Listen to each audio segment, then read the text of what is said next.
So the crown and diamond is a decorative knot, and that's why I'm using a key ring, because you'll probably tie it on a lanyard or something like that, or even a key ring. So here goes. You get your right hand cord and flip it over the left like that. The left hand cord just goes down through this hole.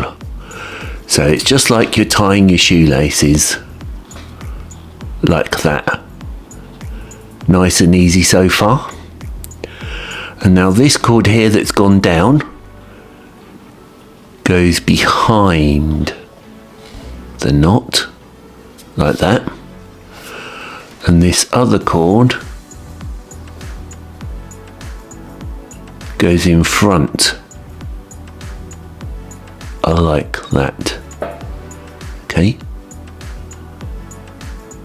Now this cord here goes around the back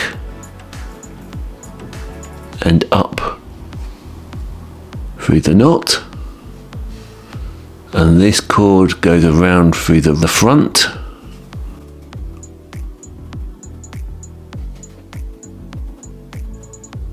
and down like that.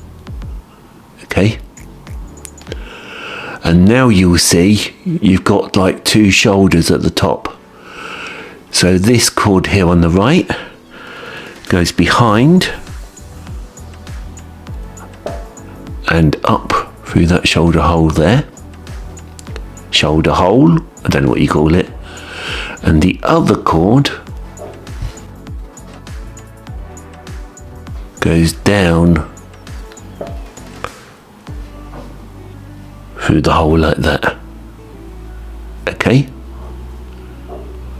And then all you do is just slowly and carefully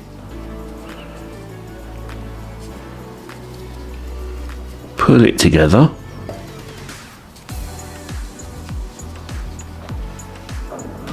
And there you have a crown and diamond knot. Nice and easy. Don't forget to like, comment and subscribe. Watch the video up there, and I shall see you in the next one.